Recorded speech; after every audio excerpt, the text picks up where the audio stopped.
आराम से सेशन लेंगे, लंबा सेशन लेंगे, कोई जल्दी नहीं है, ठीक है। बीवी मायके गई हुई है, तो मैं बिल्कुल फ्री हूँ। आज मैं भी बहुत लंबा ट्रैवल करके आया हूँ सरफराज जी। अच्छा। जी। फिर परसों से मेरा ट्रैवलिंग है। अच्छा जी, आप बता रहे थे जी, माइंड ट्री पे क्या क्वेश्चन था आपका, बताइए।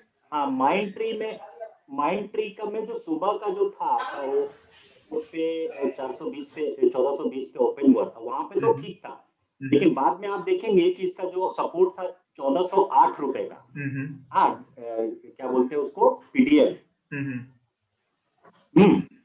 वो उस वहां पे बाय करने के बाद स्टॉक ऊपर नहीं गया, मतलब सपोर्ट के बाद तो ऊपर जाना चाहिए था ना, यहाँ पे बोल रहे हैं ना, गया नहीं, प्रीवियस डे हाई है ये। हाँ जी, अच्छा सॉरी, ओके, ये लो नहीं है क्या? आपने चार्ट की सेटिंग गलत की होगी। मेरे पास ऐसे लोग हैं जो 3-4 महीने बाद आते हैं, ये दिक्कत हो गई, वो दिक्कत हो गई, चार्ट की सेटिंग देखते हैं तो गलत है वो। अरे तो मतलब यहाँ पे फिर कोई गुंजाइश नहीं है, ये पूरा रेंज बाउंड में रहा एक्चुअली ये। बिल्कुल तो टच भी किया, देखिए आप यहाँ से टच करके ऊपर भी निकला है जी, फिर भी रेंज बाउंड में ही रहा, मतलब जी, मूवमेंट नहीं रहा। तो मैं वही मूवमेंट जरूरी नहीं ना होगा, क्योंकि माइंड ट्री में देखिए आज जब इसमें आप पीछे भी देखिए तो पीछे भी इसमें वॉल्यूम नहीं है, देख रहे हैं इसमें वॉल्यूम नहीं है, ठीक है। तो आप अगर एग्जांपल लीजिए, मैं आईबुल का चार्ट लगाऊं यहाँ पे, तो देखिए यहाँ पे ठीक ठाक वॉल्यूम दिख रहा है, माइंड ट्री चला गया। माइंड ट्री में देखिए वॉल्यूम नहीं है, जब वॉल्यूम नहीं है तो आप उसमें इंट्राडे नहीं कर सकते, क्योंकि मूवमेंट ही नहीं होगी। मूवमेंट नहीं होगी तो आप बैठ के क्या करेंगे वहां पे। देखिए वॉल्यूम सूखा हुआ, यहाँ पे थोड़ा सा वॉल्यूम था, कुछ इसमें न्यूज होगा शायद। डिनर में था ये वैसे 10-10:30 बजे तक तो इसमें अच्छा था वॉल्यूम, टॉप डिनर भी था ये जी, लेकिन बाद में वैसा नहीं रहा। चलिए इसको अगर हम थोड़ा सा माइंड ट्री का प्राइस एक्शन, अगर पहले एक क्वेश्चन आप ये पूछे कि आपने ये क्वेश्चन क्यों पूछा कि प्राइस एक्शन कौन से टाइम फ्रेम में काम करता है, ये क्वेश्चन का मतलब हाँ, मुझे लगा कि हो सकता है कि यहाँ पे स्टार्टिंग में कुछ टाइम फ्रेम होगा या लास्ट का टाइम में नहीं करता होगा काम, नहीं, शायद वॉल्यूम नहीं रहने की वजह से, जैसा आपने बताया। देखिए प्राइस एक्शन जो होता है ना, प्राइस एक्शन जो होता है वो जो प्राइस एक्शन 10 सेकंड के चार्ट पे यूज होता है, 10 सेकंड के चार्ट पे जिस प्राइस एक्शन का आप यूज करेंगे ट्रेड करने में, ठीक है, या 1 मिनट का एग्जांपल लीजिए क्योंकि आप 1 मिनट का ही देख रहे हैं। 1 मिनट के चार्ट पे जिस थ्योरी से आप प्राइस एक्शन में ट्रेड करते हैं, वो 1 मंथ के चार्ट पे भी उसी तरीके से करेंगे। फर्क इतना है कि जब 1 महीने के टाइम फ्रेम में आप प्राइस एक्शन अप्लाई करेंगे तो आपका स्टॉप लॉस बहुत बड़ा होगा, आपका टारगेट बहुत बड़ा होगा और आपको ट्रेड्स बहुत कम मिलेंगे। प्राइस एक्शन के कोई भी बुक खोलिएगा तो सबसे पहले जो है पहले दूसरे पेज में आपको मिल जाएगा कि प्राइस एक्शन जो होता है वो टाइम डिपेंडेंट नहीं होता है, उसका कोई टाइम फ्रेम नहीं होता है। लेकिन चूंकि आप प्राइस एक्शन से ट्रेड कर रहे हैं तो आपको फास्ट ट्रेड करना हो, तो इसलिए टाइम फ्रेम छोटा रखा जाता है, जस्ट टू मेक श्योर कि आप जो है टाइम फ्रेम छोटा रखा जाता है कि आपको ज्यादा से ज्यादा ट्रेड्स मिले और आपके स्टॉप लॉस छोटे हो, क्योंकि हम बड़े स्टॉप लॉस को हम झेल नहीं सकते, राइट। तो जो स्विंग ट्रेड करते हैं, जो इन्वेस्टमेंट करते हैं, वो कैसे ट्रेड लेते हैं, वो थोड़ा सेम स्टाइल से ट्रेड लेते हैं, सिर्फ उसमें जो है वो टाइम फ्रेम को बड़ा कर देते हैं जब वो इन्वेस्टमेंट करते हैं तो। और दूसरी चीज क्या है कि ये देखिए प्राइस एक्शन के बारे में चीज बताता हूँ। ये जब सुबह में जब मार्केट ओपन हुई थी जी, हाँ सरफराज जी, इसमें एक्चुअली प्रॉब्लम क्या था माइंड ट्री में, ये मुझे मालूम है, ये धोखा दिया है, एक्चुअली ब्रोकन। प्रॉब्लम क्या था ज्ञान जी इसमें? नहीं एक्चुअली प्रॉब्लम नहीं था, मतलब मैं सुबह में इसमें प्रॉफिट बनाया 9:40 में मैंने बनाया, लेकिन उसके बाद ये जब नीचे गया ना तो मुझे लगा कि ये फिर से जाएगा, क्योंकि इसका तो न्यूज भी तगड़ा था और ऊपर जाना था। लेकिन यहाँ पे जो आप देख रहे हो ना, ये तो वहां पे मैंने बाय किया, वहां पे धोखा दे दिया इसने, मतलब कहाँ पे? 1415 12-15 पे बाय किया था, 15 पे शायद, तो उसके बाद वो दिखाया नहीं, मुझे लगा कि ऊपर जा रहा है, क्योंकि 408 को टच किया, 1408 को टच किया था, जो इसका रेड लाइन है ना जी, उसको टच किया था, फिर क्रॉस करके ऊपर निकला, तो ऊपर जाना चाहिए था।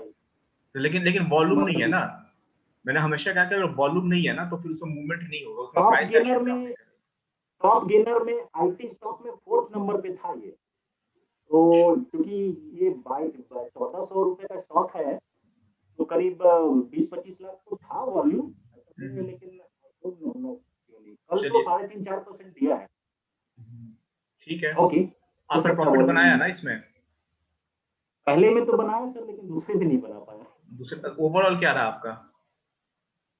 ओवरऑल सर कार मतलब नहीं ये तो बड़ा ज्यादा नहीं सर कार सर आपका बार बार कूट पे जा रहा है। ग्रुप इसलिए जा रहा है कि देखिए जो मेरा टारगेट था देखिए 60 टारगेट टच कर हो गया। गया देखे। हाँ मैं 65 पे निकल गया था, मैंने कहा यार रहने दो, रात का टाइम हो थोड़ा गया, देखिए बहुत लग प्रॉफिट गया। बना, ज्यादा नहीं बना। 5 मिनट में 30 पॉइंट दे दिया। ठीक है, चलिए अभी अभी जो है मैं बातचीत हम करते रहेंगे तो बहुत लंबी बातचीत चली जाएगी, ठीक है। एक काम करते हैं, मैं आज जो है ना पहले मैं अपने दो बात बता देता हूँ, उसके बाद आप लोग क्वेश्चन पूछ लीजिएगा ताकि जो है। सर एक मिनट दीजिए प्लीज। बताइए सर वो एक बार हिंडाल्को का देखना, हिंडाल्को में क्या चल रहा है। देख देता हूँ अभी। हिंडाल्को मैंने उसका कॉल किया है BTST। हिंडाल्को इंडस्ट्रीज,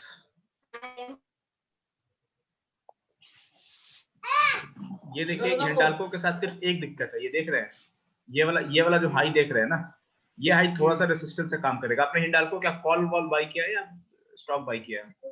कॉल ही बाय किया सर, कॉल बाय किया है। तो थोड़ी सी दिक्कत है, मैं इसको बोलूंगा कल। अच्छा शायद मैंने अभी अभी न्यूज देखा है जल्दी में स्कूटी चलाते चलाते कि डॉ शायद नेगेटिव है। एक मिनट देख लेते हैं, जब बात चल रही है तो देख ही लेते हैं, ठीक है, इसी में देख लेते हैं।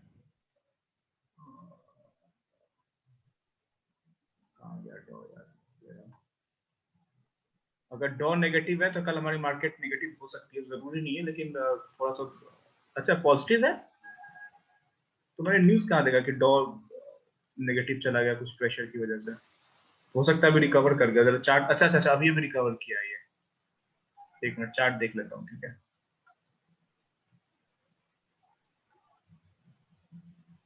तो ऐड बहुत ज्यादा आता है इसमें।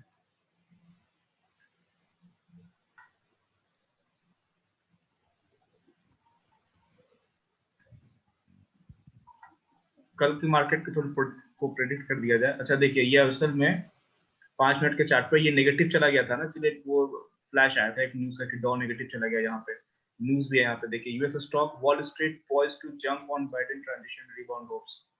एक न्यूज आई थी कि कुछ हुआ है जिसकी वजह से डॉ नीचे चला गया, लेकिन अभी रिकवर कर गया। ठीक है हिंडाल्को में आपका सही है, बस एक दुआ कीजिए कि ये वाला जो रेजिस्टेंस आपको दिख रहा है छोटा सा, इस बिल्कुल इसी रेजिस्टेंस पे है। तो कल जो है हिंडाल्को में थोड़ी सी बाइंग आई, मार्केट पॉजिटिव अगर ऊपर सर थोड़ा सा इसको जूम कीजिए, थोड़ा सा जूम कीजिए, इसको नजदीक करिए, 5 मिनट पे लगाइए थोड़ा सा इसको जी। इसके कैंडल्स को जूम कीजिए थोड़ा सर। हाँ सर, अब जहाँ से खड़ा है ना R3 थोड़ा इसका अब है ना, देखिए थोड़ा सा अप है जी। मैं लंबा टाइम देखता नहीं, मैं कैंडल पहले देखता हूँ, अगर पॉजिटिव खुलता है तो मैं पहले निकलता हूँ साथ के साथ जी। हाँ तो सही है, सही है। कल मार्केट अगर पॉजिटिव ओपन हुई या फिर नॉर्मल फ्लैट भी ओपन हुई ना, तो ये हिंडाल्को इसको ब्रेक कर देगा, ठीक है। तो आप देख लीजिएगा, लॉस में तो नहीं जाइएगा जी। सर मैंने वैसे भी ना जो मैं तो 1000 का रिस्क लेता हूँ, 1000 रुपए का लिया है मैंने आज कॉलेज का, दूर का है थोड़ा, तो बस ठीक है। फिर अगर ऊपर खुलता है तो ठीक है, नहीं कोई दिक्कत नहीं, सही है सर। वो ठीक है, लेकिन ध्यान रखिएगा कि अगर बहुत दूर का, कितने का कॉल है आपका, प्राइस बताइएगा, स्ट्राइक प्राइस। सर मेरा 700 एक मिनट 240 का कॉल लिया है मैंने। 240 हाँ दूर का ही है, लेकिन चलिए ठीक है, अगर पॉजिटिव किया तो ये हो जाएगा। Hope for the best. ऐसा सर पता है क्या सर, सर जब ये खुलेगा ना, मतलब कल अगर पॉजिटिव खुलता है, अगर जो इस टाइम 20 पैसा पे है, 30 पैसे पे भी खुलता है तो मैं एग्जिट कर जाऊंगा साथ के साथ, बस मुझे लंबा चक्कर नहीं डालना है इसमें, सही है ना सर। बहुत सही, बहुत सही, कोई दिक्कत नहीं है। जगह भी है, थोड़ी सी जगह ऊपर पड़ी है, अभी थोड़ी सी जगह है ऊपर जाने के लिए, थोड़ी सी है ना, थोड़ी सी जगह। हाँ जगह यहाँ तक आ सकते हैं, कोई दिक्कत नहीं। एक देखिए अब मैं अपनी इसी बात में जोड़ दूं जो मैं बताने वाला था, वो क्या है देखिए, यहाँ पे मैं एक बात पूछता हूँ। Good evening. एक क्वेश्चन सर मेरा भी था जी, बताइए सर। एक ना लक्ष्मी विलास बैंक का शेयर है, तो अभी क्या मतलब उस पे ना डेली लोअर सर्किट लग रहा है, उसमें और जो मेरा डीमेट अकाउंट है जिरोधा में जी, वो मेरा लक्ष्मी विलास बैंक से लिंक है जी। तो आज जिरोधा के एंड से मेरे पास मेल आई है कि अपना बैंक अकाउंट आप चेंज कर लीजिए। जी जी जी जी, आरबीआई की गाइडलाइंस है। जी जी जी, चेंज कर लीजिए, कोई दिक्कत नहीं है। अच्छा, वो नॉर्मल जो है ना, जिरोधा को कॉल कीजिए, कॉल क्या कीजिएगा, ऑनलाइन उसमें आता है चेंज करने का। आप आप जो है उसमें जाइए और लॉगिन कीजिए, तो पुराना जो लक्ष्मी विलास का जो बैंक का अकाउंट है ना वो भी शो करेगा, लेकिन जो नया बैंक अकाउंट आप ऐड करेंगे ना उसको आप प्राइमरी बैंक अकाउंट बना दीजिए। इस पूरे नहीं मतलब प्रोसेस मेरा में जितना भी फंड लक्ष्मी विलास में है वहां से विड्रॉल कर लूं मैं? पैसे विड्रॉ करे या ना करे ये मैं तो, कितने पैसे है मतलब, अगर बहुत ज्यादा अमाउंट नहीं है तो रहने दीजिए। ज्यादा नहीं है, मतलब 8 से 9 हजार का होगा फंड, क्योंकि मेरा मतलब वो क्या जीरोधा से लिंक है, तो थोड़े बहुत मेरे को वहां पे रखने पड़ते हैं।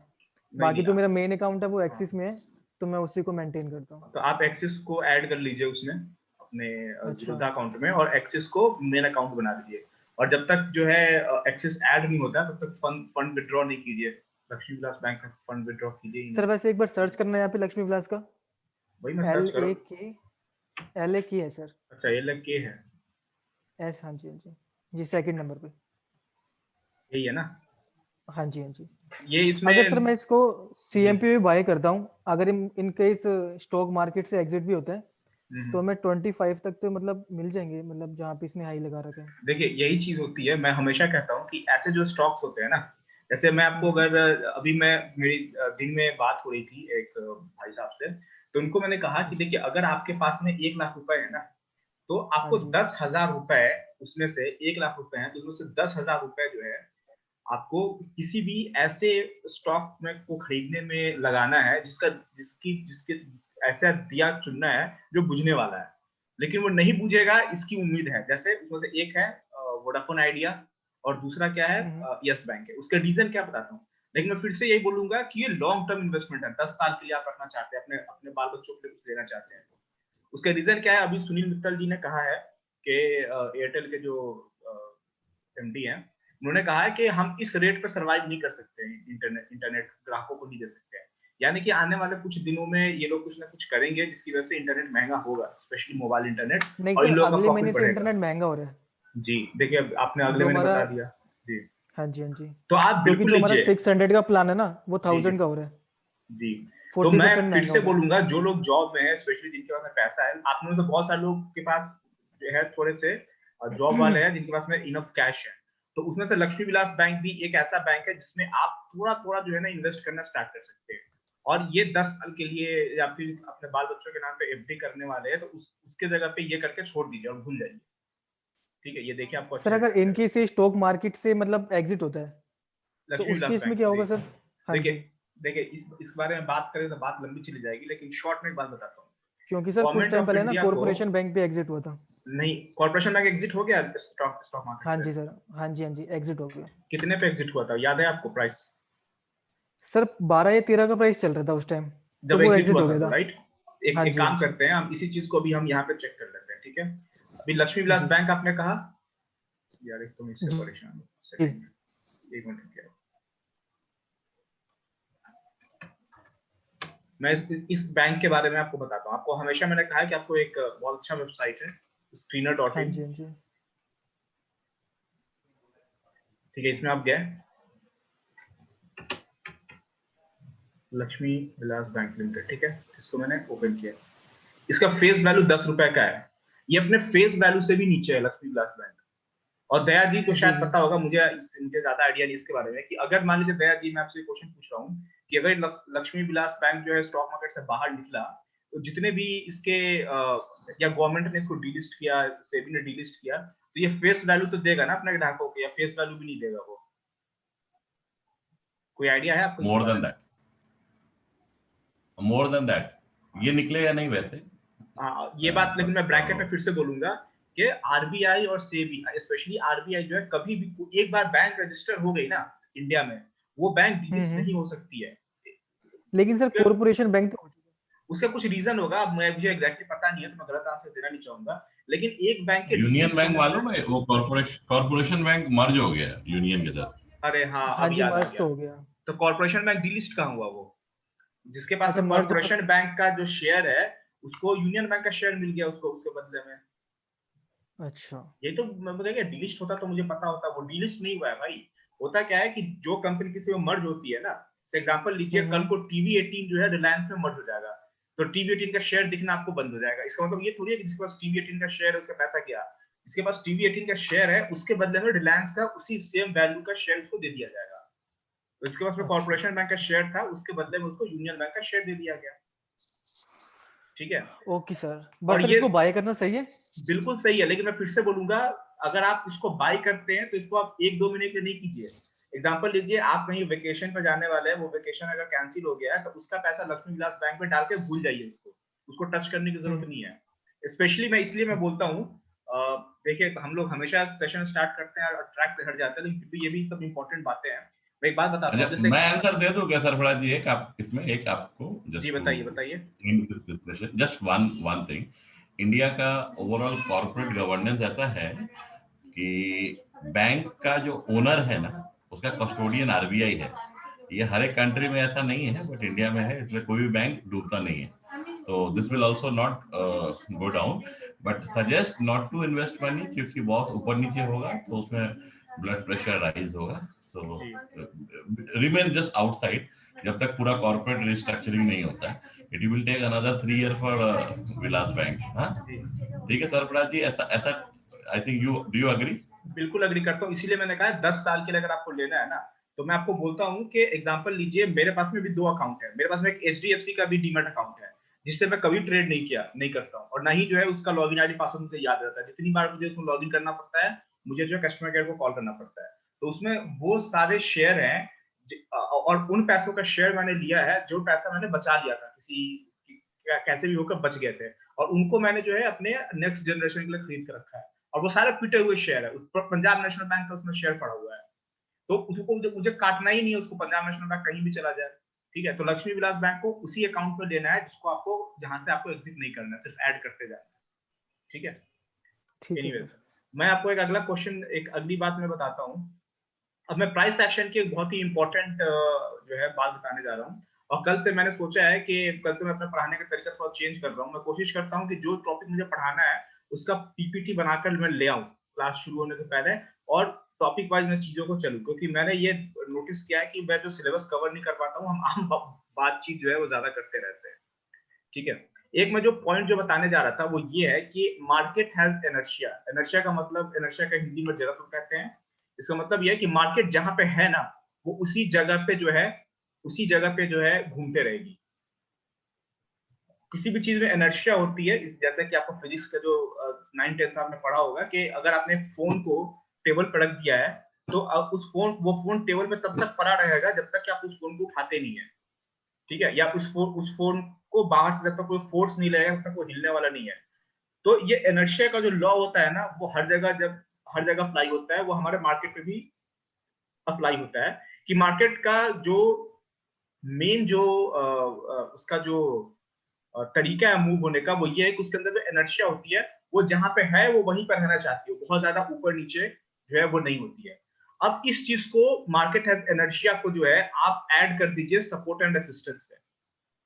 ठीक है, सपोर्ट रेजिस्टेंस मैंने बताया था कि we buy on support and we sell on resistance. ठीक है, तो अगर एग्जांपल लीजिए, आपने जैसे एग्जांपल लीजिए, अभी हमने जो हिंडाल्को का चार्ट देखा था, जो संदीप जी ने दिखाया था, तो उसमें आपको एक रेजिस्टेंस यहाँ पे दिख रहा है, राइट? ये रेजिस्टेंस यहाँ पे दिख रहा है। तो अगर किसी चीज को, अगर मार्केट को ये रेजिस्टेंस का एरिया ब्रेक करना है, तो सबसे पहले बात तो ये कि रेजिस्टेंस इसके पहले ब्रेक नहीं हुआ है, तो पहले अटेम्प्ट में ब्रेक ही नहीं होगा। इसके चांसेस कितने हैं? अब कल से जो सेशंस होंगे, कल भी सेशन है हमारा, तो उसमें मैं आपको हर चीज ना परसेंटेज में बात करूंगा कि कितने परसेंट चांसेस किस चीज के हैं। ठीक है, तो मार्केट जो है फर्स्ट अटेम्प्ट में रेजिस्टेंस को ब्रेक नहीं करेगी, इसकी संभावना कितनी है? 95% है। ठीक है, तो यानी कि अभी जो कुछ देर पहले हमने चार्ट देखा था जिसमें मैं रेजिस्टेंस दिखा रहा था कि देखिए ये रेजिस्टेंस है, इसके ऊपर जाने में थोड़ी दिक्कत होगी। अगर मार्केट पॉजिटिव ऊपर ये ओपन हुई तो हो सकता है थोड़ी देर के लिए ऊपर जाएगा, लेकिन फिर से वापस अपने जोन में आ जाएगा। क्यों? क्योंकि मार्केट का जो घर है, जैसे हम लोग को पता है कि हम लोग बाहर कहीं भी जाए वापस रात को घर आ जाते हैं। ठीक है, तो वैसे ही मार्केट का जो फिलहाल जो रहने की जगह है वो इस रेजिस्टेंस लाइन के नीचे है। तो मार्केट के अंदर इनर्शिया होती है, वो इस रेजिस्टेंस को ब्रेक नहीं करेगा, और आप इसको लेकर चलिए कि मार्केट 95% ऑफ द टाइम जो है अपने रेजिस्टेंस को फर्स्ट अटेम्प्ट में ब्रेक नहीं करेगा। नाउ अगर अपने रेजिस्टेंस एरिया पे खड़ा है, दूसरे अटेम्प्ट में ब्रेक करेगा, इसकी क्या संभावना है? इसकी संभावना, एक बुक मैंने पढ़ी थी, इसमें ऐसे ही कैलकुलेशन इन्होंने किया था कुछ डेटा को लेके, तो दूसरे अटेम्प्ट में ब्रेक नहीं करने की संभावना 60% है। ठीक है, और मार्केट अगर तीसरी बार उसको अटेम्प्ट करता है ब्रेक करने का, तो अब अटेम्प्ट करने की संभावना 60% हो जाती है, यानी कि नहीं ब्रेक करने की संभावना सिर्फ 40% है। ठीक है, अब क्वेश्चन ये पूछा जाएगा कि भैया हमें कैसे पता चलेगा कि मार्केट इस रेजिस्टेंस को ब्रेक करेगा, मार्केट रेजिस्टेंस को ब्रेक कर पाएगा या नहीं कर पाएगा, या सपोर्ट को ब्रेक कर पाएगा या नहीं कर पाएगा। तो यह हम में से किसी को नहीं पता होता है कि ये कर पाएगा कि नहीं कर पाएगा। कोई अगर बोलता है कि उसको पता है कि रेजिस्टेंस को ब्रेक करके बहुत ऊपर चला जाएगा, तो ठीक है भैया, वो जादूगर होगा। एक सिंपल सी बात है कि मार्केट जो है फर्स्ट अटेम्प्ट में अपने रेजिस्टेंस को ब्रेक नहीं कर पाता है। ठीक है, इसी चीज को अगर मैं चार्ट पे अगर मैं बात करूं, तो इसका मतलब ये है कि अगर जो है मार्केट, एग्जांपल लीजिए, मार्केट का ये रेजिस्टेंस का जोन है, ठीक है, ये मार्केट का रेजिस्टेंस का जोन है। तो चूंकि मैंने कहा कि मार्केट हैज इनर्शिया, वो अपने पुरानी जो जगह है वहां पे बार-बार लौटने की कोशिश करेगी, राइट। तो मार्केट ने अगर बहुत सारे लोग, जैसे मैंने कहा कि रेजिस्टेंस ब्रेक होने पे आपको सेल कर देना है, सॉरी, रेजिस्टेंस को ब्रेक होने पे आपको बाई करना है, ठीक है, क्योंकि रेजिस्टेंस जब ब्रेक हो गया, रीटेस्ट करेगा तो ये सपोर्ट बनेगा। इसलिए लोग रीटेस्ट का वेट करते हैं, क्योंकि because of law of inertia, अगर ये इसको ब्रेक करता भी है ना, तो बहुत चांसेस है कि ये वापस नीचे की तरफ आ जाएगा और फिर से जो है अपने जोन में ये ट्रेड करना स्टार्ट कर देगा। तो अगर पहला अटेम्प्ट मार्केट अपने रेजिस्टेंस को ब्रेक करने के लिए कर रहा है, तो आप उसको जो है 95% ऑफ द टाइम जो है वो लेकर चलिए कि मार्केट अपने रेजिस्टेंस को ब्रेक नहीं कर पाएगा, वो स्टॉक हो, वो कमोडिटी हो, चाहे वो कोई भी हो। अब तो है स्पेशली ये सारे रूल जो है बहुत वैलिड है, क्योंकि अभी आपको पता है कि अब सारी ट्रेडिंग जो है वो मशीन से होती है। तो मशीन में ये प्रोग्रामिंग फिट है कि अगर पहली बार प्राइस अगर इस लेवल के ऊपर जाए, तो भैया सेल ऑर्डर मेरा एग्जीक्यूट कर देना, वो प्रोग्रामिंग पहले से फिक्स हुई है। तो आप मान के चलिए कि मार्केट जो है पहले दूसरे अटेम्प्ट में, स्पेशली पहले अटेम्प्ट में, तो रेजिस्टेंस को ब्रेक नहीं करने वाली है। अगर आपको कोई मौका मिलता है कि पहले अटेम्प्ट में कोई मेजर रेजिस्टेंस का एरिया है और उसको मार्केट ने ब्रेक कर दिया है, तो आप वहां पे शॉर्ट इनिशिएट कर सकते हैं, आप उसको सेल कर सकते हैं। अपने हाई पे वो रहेगा, लेकिन आप सेल करेंगे उसको, ठीक है। अब इस ट्रेड को संभालना कैसे है, जैसे एग्जांपल, उसके बाद नीचे आने की संभावना बहुत ज्यादा है, लेकिन अगर मान लीजिए नीचे नहीं आया, तो उसको हम मैनेज कैसे करेंगे, ट्रेड मैनेजमेंट कैसे करेंगे, इसके बारे में हम आगे बात करेंगे आने वाले सेशन में, ठीक है। एक काम करते हैं, इसी चीज को जो है मैं कोशिश करता हूँ, मैंने प्रिपरेशन तो नहीं किया, चार्ट ढूंढ के नहीं रखा हूँ, लेकिन देखता हूँ कहीं अगर चार्ट मुझे मिल गया तो। अब क्रूड कहीं चार्ट ले लेते हैं ना, 3312 चला गया, देखिए क्या शानदार मूवमेंट आया क्रूड में। और मेरी जो 8 बजे वाली स्ट्रेटजी है कि डे हाई ब्रेक हो जाए तो आप बाई कर सकते हैं, उस स्ट्रेटजी के हिसाब से भी क्रूड अच्छा चला है कल के बारे में। सर ये जो 95% टाइम जो ब्रेक नहीं करता है, जी जी ठीक, यदि हम 10 बार यदि ट्रेड करें तो 9 बार तो प्रॉफिट में ही रहेंगे जी। यदि सेल करते हैं तो सेल करें तो प्रॉफिट में रहेंगे। जैसे एग्जांपल लीजिए, ये यूएस ऑयल का चार्ट है, ये क्रूड का चार्ट है, ठीक है। यहाँ पे देखिए, ये जो डे हाई है, ठीक है, ये जो डे हाई क्रूड ने बनाया है, अगर आपको थोड़ा सा पीछे से अगर लेकर चलूं, तो ये काफी दिनों के बाद में ये डे हाई बनाया है, राइट। ये डे हाई काफी दिनों के बाद बना है, ये $43 पे क्रूड बहुत दिनों बाद आया है। इसके पहले जो है मेरे ख्याल से 7-8 महीने पहले ये $43 पे था। आज जो इसने जो मार्केट खुलते ही इंडियन टाइम के हिसाब से सुबह में 8:40 का जो हाई इसने बनाया है, ये हाई जो है, हमारी मार्केट खुली है यहाँ पे, आप कंफ्यूज नहीं होगा, हमारी मार्केट यहाँ पे खुली है। हमारी मार्केट खुलने के पहले क्रूड ये हाई बना चुका था दूसरे मार्केट्स में, ठीक है। तो यहाँ देखिए, ये जब नीचे आया फिर से, अगर जब ये रेजिस्टेंस ब्रेक करने के लिए गया, देखिए इसने ब्रेक कर दिया, सस्टेन किया, लेकिन फिर देखिए फिर ये वापस आ गया, फिर ये नीचे वापस आ गया। उसमें से बहुत सारे रीजंस है, यहाँ पे आप ये भी बोल सकते हैं कि वॉल्यूम नहीं है तो सस्टेन नहीं किया, फिर नीचे चला गया, फिर ये दूसरा अटेम्प्ट। अब क्या हुआ, अब जो है, अब चूंकि ये सुबह सुबह में तो सिर्फ ऑस्ट्रेलियन मार्केट ओपन थी, तो यहाँ पर फॉरेक्स मार्केट में भी अगर कोई ट्रेड करता हुआ तो ऑस्ट्रेलियन ज्यादा ट्रेड कर रहे होंगे, और इंटरनेशनल चार्ट है ये, इस पे पूरी दुनिया के लोग इस चार्ट पर ट्रेड करते हैं, तो इसको पूरे इसका टाइम होराइजन जो है आपको लंबा लेकर चलना पड़ेगा। तो दूसरा क्या है, दूसरी बार इसने यहाँ पे अटेम्प्ट किया, दूसरी बार इसने इस हाई को यहाँ पे ब्रेक किया, लेकिन ये सस्टेन नहीं किया, फिर नीचे आ गया। तीसरी बार देखिए, फिर से इसी हाई पे इसने यहाँ पे अटेम्प्ट किया ब्रेक करने का, यहाँ अटेम्प्ट किया ब्रेक करने का, लेकिन जो है चूंकि क्रूड में एक स्पेशल जो है केस हम ये जोड़ते हैं कि जब तक और दूसरी मार्केट जो है वो ओपन नहीं होती है, तब तक इसके ब्रेक होने की संभावना भी कम होती है, क्योंकि वॉल्यूम इसमें कम होता है। बिना यूएस का को साथ लिए जो है हम जो है मार्केट में बहुत ज्यादा मूवमेंट जो है एक्सपेक्ट नहीं कर सकते। स्पेशली कभी-कभी देखेंगे कि पूरी दुनिया खुली होती है, यूएस का मार्केट अगर बंद है, तो पूरी दुनिया की बाकी मार्केट्स में भी, इनफैक्ट इंडिया की मार्केट में भी मूवमेंट बहुत कम होता है। निफ्टी बैंक निफ्टी वहीं के वहीं रहती है, वो मूव ही नहीं होती है। उस दिन पूरे निफ्टी में 20-25-30 पॉइंट का मूवमेंट होगा ऊपर नीचे मिला के, अगर यूएस की मार्केट बंद है तो। देखिए यहाँ पे पहला अटेम्प्ट, दूसरा अटेम्प्ट, तीसरा अटेम्प्ट, तीसरा अटेम्प्ट में ऊपर चला गया। अब मैं यहाँ पे ये नहीं बोल रहा कि अटेम्प्ट हम कैसे काउंट करें, क्योंकि अगर एग्जांपल लीजिए, अभी जो पहला क्वेश्चन मैंने पूछा था कि क्या ये प्राइस एक्शन जो होता है वो किसी पर्टिकुलर टाइम फ्रेम में ही चलता है, तो इसका मैंने आंसर दिया था कि प्राइस एक्शन किसी टाइम फ्रेम में नहीं चलता है। प्राइस एक्शन में किसी भी टाइम फ्रेम में आप करेंगे, वो पढ़ने का तरीका एक होता है, टाइम फ्रेम बढ़ाएंगे तो आपका स्टॉप लॉस बढ़ता जाएगा और टारगेट भी आपका उसी हिसाब से बढ़ता जाएगा, राइट। तो अगर इसी चार्ट को अगर आप इसको 5 मिनट की जगह पर 15 मिनट का ले लेंगे, तब 15 मिनट का ले लेंगे तो हो सकता है आपको दूसरा अटेम्प्ट में ये ब्रेक होता दिखे। इसी चार्ट को 1 मिनट का ले लेंगे तो नंबर ऑफ अटेम्प्ट्स जो है वो आपको ज्यादा दिखेगा कि भैया ये जो है 7-8 अटेम्प्ट में ये ब्रेक कर रहा है, ठीक है। मैं आपको एक चीज बताता हूँ, यहाँ पे एक चीज को समझिए, एक डायग्राम बना के दिखाता हूँ। आप लोगों से बहुत सारे लोग ट्रेंड लाइन ड्रॉ करते होंगे, ठीक है। जैसे एग्जांपल लीजिए, उस दिन 2-4 दिन पहले क्लास हो रही थी, तो जहाँ दया जी बोल रहे थे कि क्रूड को बाय कर लीजिए, चूंकि यहाँ जिस दिन इन्वेंट्री आई थी और हम बात कर रहे थे कि इन्वेंट्री जो है पॉजिटिव आई है, ग्रीन में आई हुई है, यानी कि क्रूड ऑयल कम है यूएस के पास में, तो प्राइस ऊपर जाना चाहिए। तो उस दिन चार्ट जो है वो इस तरह से जा रहा था, ये नीचे आया, जाना था उसको ऊपर, लेकिन ये नीचे आ गया थोड़ा, ठीक है। फिर ये करेक्ट हुआ, फिर ये नीचे आया, फिर ये करेक्ट हुआ, फिर ये नीचे आया, और फिर यहाँ से वो ऐसे उठ गया था, और यहाँ पे हमारी मार्केट बंद हो गई थी, और अगले दिन मार्केट फिर यहाँ पे खुली थी, गैप अप ओपनिंग हुई थी, क्योंकि अगले दिन मैंने उसको ट्रेस किया था। तो वहां पे जो है आप अगर यहाँ पे, अगर मैंने कहा था कि हाँ मुझे तो मैंने एक लाइन कही थी कि हाँ मुझे लगा था कि यहाँ से उठ जाएगा, लेकिन मैं श्योर नहीं हूँ, तो मैं ट्रेड नहीं लूंगा, स्पेशली जब सेशन चल रहा था, फिर ट्रेड में क्यों। और मैंने यहाँ पे जो है कहा था कि यहाँ से बाई किया जा सकता है, ब्याजी ने भी कहा था कि यहाँ से बाई किया जा सकता है। उसका रीजन यही है कि जो स्पेशली अब जो ट्रेडिंग होती है ना, जो मार्केट में ट्रेडिंग होती है वो कंप्यूटराइज्ड ट्रेडिंग होती है, तो नंबर ऑफ अटेम्प्ट्स काउंट करते हैं, first attempt, second attempt, third attempt, number of attempts count करके वो लोग जो है ना उनके ऑर्डर्स लगे होते हैं। ये पहले भी ये सब चीजें होती हैं, लेकिन अभी जो एल्गोरिथम डेवलप हुआ है वो स्पेशली इन्हीं सब चीजों को नजर में रखकर जो है इसको डेवलप किया गया है। अगर इसको मार्केट को ऊपर जाना है तो पहले जो है मार्केट नीचे जाने की कोशिश करेगी, अगर मार्केट को ऊपर जाना है तो हो सकता है कि जैसे ही इन्वेंट्री आई वैसे ही मार्केट ऊपर चली जाए, ये वन ऑफ द चांसेस है, या फिर जो है नीचे जाने की कोशिश करेगी। तो जो इंट्राडे ट्रेड का जो स्टैंडर्ड जो ये है कमोडिटी ट्रेडिंग का स्टैंडर्ड जो टाइम फ्रेम है, स्पेशली जो फॉरेक्स मार्केट में लोग यूज करते हैं, इंस्टीट्यूशंस भी जिसको यूज करते हैं, वो 5 मिनट्स का है। तो उसमें आपको ना नंबर ऑफ अटेम्प्ट्स काउंट करने होंगे। अगर वो नंबर ऑफ अटेम्प्ट्स 3 है, मोस्ट प्रोबेबली थर्ड अटेम्प्ट में अगर जो है प्राइस जो है किसी पर्टिकुलर ट्रेंड लाइन को ब्रेक नहीं करता है, तो आप मान सकते हैं कि ये उसने अपना लो बना दिया, यहाँ से ऊपर जाने की संभावना पूरी तरह से है।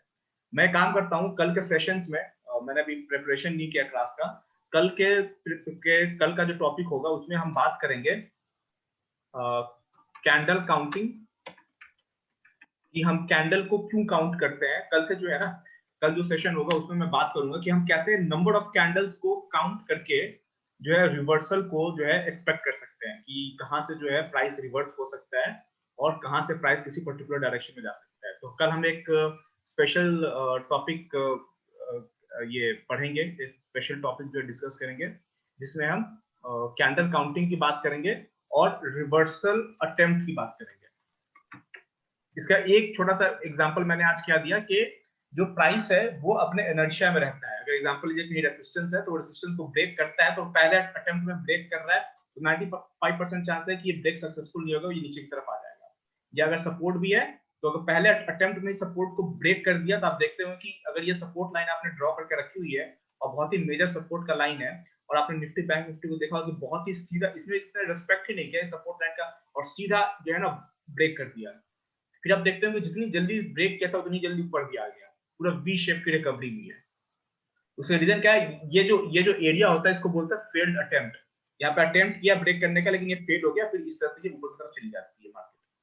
तो जो हम कल से जो है हम फेल्ड अटेम्प्ट के बारे में बात करेंगे, रिवर्सल अटेम्प्ट किसको बोलते हैं इसके बारे में बात करेंगे, और कैसे जो है हम जो है प्राइस को प्रेडिक्ट कर सकते हैं कैंडल्स को काउंट करके, कि अगर किसी पर्टिकुलर जो है प्राइस को ऊपर की तरफ जाना है तो कम से कम 5 कैंडल होने चाहिए। जैसे एग्जांपल लीजिए, मेरे ख्याल से आप लोगों से कोई एक बात भी कर रहा था कि मैं कैंडल को काउंट करता हूँ, तो जैसे एग्जांपल लीजिए, अगर मुझे कोई चार्ट दिख गया तो मैं आपको दिखाता हूँ।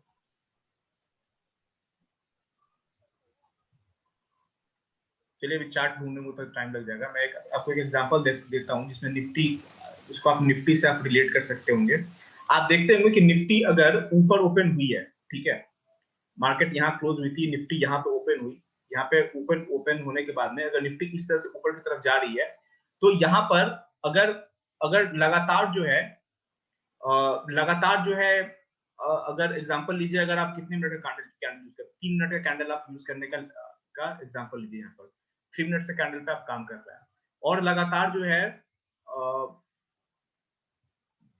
10 कैंडल जो है वो बुलिश बन गई, ठीक है। मैं एक लमसम एग्जांपल ले रहा हूँ, इस चीज को मैं कल चार्ट में ढूंढ के रखूंगा और चार्ट पे उसको मैं डिस्क्राइब करूंगा। अगर 10 जो है बुलिश कैंडल यहाँ पे बन गया है, ठीक है, और 10 बुलिश कैंडल बनने के बाद में अगर ये नीचे की तरफ आता है, ठीक है, तो एक चीज मैंने आपको बताया था कि की करेक्शन जो है वो 60% से ज्यादा का नहीं होना चाहिए, यानी कि जो करेक्टिव मूव है वो 60% से ज्यादा नहीं होना चाहिए इंपल्सिव मूव का। ये अगर इंपल्सिव मूव तो करेक्टिव मूव 60% से ज्यादा का नहीं होना चाहिए। इसको जो है, अब अपनी बात को मैं वापस लेता हूँ, इस 60% को आप 50% कर दीजिए। उसका रीजन क्या है?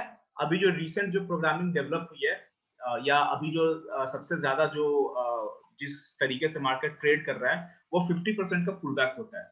अब मेरी बात को आप जो है ना मार्केट में, लाइव मार्केट में, जो अभी मैं चार्ट शो नहीं कर पा रहा हूँ, लेकिन अब मेरी बात को आप लाइव मार्केट में थोड़ा सा देखिएगा। आप कहीं भी ना देखेंगे कि 50% पुल बैक का रूल जो है ना बहुत बढ़िया काम करता है। अगर यहाँ से अगर 10 कैंडल में प्राइस यहाँ तक गई है और इसका अगर करेक्टिव मूव नीचे की तरफ आ रहा है, तो यहाँ पर आप इसका जितनी ऊंचाई पे ये गया है, ये जो है ना प्राइस नाप लेंगे कि कितना ऊपर गया था ये। और ये अगर मान लीजिए 50 रुपए का मूवमेंट है, अपने नीचे से जहां से ओपन हुआ था वहां से टॉप का मूवमेंट 50 रुपए का है, तो आप ये मान के चलिए कि जैसे ये 25% पे आएगा ना, यहाँ से फिर से बाइंग इनिशिएट हो जाएगी। ये 25% से ज्यादा का करेक्शन नहीं होगा। अगर इसने जो है अगर इसने जो है कम से कम 10 बुलिश कैंडल दे दिया है, यानी कि 10 बुलिश कैंडल देने के बाद इसका मतलब क्या है कि बुल्स जो है हर जो है थोड़ा सा करेक्शन पे जो है बाई कर रहे हैं, ये माइनर करेक्शन पे। लेकिन अगर एक मेजर करेक्शन आ जाए तो अब ये माइनर करेक्शन जितनी ऊंचाई का हुआ है ना, जितनी ऊंचाई का ये माइनर करेक्शन हुआ है, इसका 50% करेक्शन जो है अगर जब भी हो जाए, आप देखिए कि जैसा 50% का करेक्शन होगा यहाँ पे बाइंग इनिशिएट हो जाएगी। आप इसी चीज को फिबोनाची नंबर जो होता है, फिबोनाची नंबर जिसको लोग कहते हैं, उसका नंबर कुछ और होता है, 32% या 62% होता है, मैंने कभी यूज किया नहीं है। फिबोनाची रिट्रेसमेंट कहते हैं इसको फिबोनाची नंबर्स भी बोलते हैं इसको। ये नंबर जो है पहले चला करता था, अब जो है 50% का रूल काम करता है। अनफॉर्चुनेटली मैं चार्ट ढूंढ के नहीं रखा हूँ। आप अगर किसी चार्ट को जो है बड़े टाइम फ्रेम में देखेंगे, तो जैसे एग्जांपल लीजिए, अगर एक चार्ट है उसको डेली कैंडल में देख रहे हैं और वो चार्ट जो है 100 रुपए पे आप उसी चीज को देख रहे हैं, 100 रुपए से ये गया और सीधा 200 रुपए पे आ गया, 200 रुपए का इसने टॉप बनाया। और जब ये 200 रुपए से गिरना स्टार्ट होगा ना, तो जैसे ही 150 पे ये आएगा, अब यहाँ पे मैं एक हाइपोथेटिकल एक लाइन यहाँ पे ड्रॉ कर देता हूँ, और ये है 150 का लाइन। जैसे 150 पे आएगा, ये 50% रिट्रेसमेंट हो गया, फिर से उठ जाएगा। 150 पे 50% करेक्शन पे एक अच्छा जो है सपोर्ट मिलता है। अब मैंने यहाँ पे बात क्या कही कि ये 1 डे के कैंडल पे, अब सेम तरीका जो है आप अपनाइए इंट्राडे के कैंडल पे, ठीक है जी जी। ये जो आप बता रहे हो, फिर ये तो काम नहीं किया फिर माइंड ट्रिक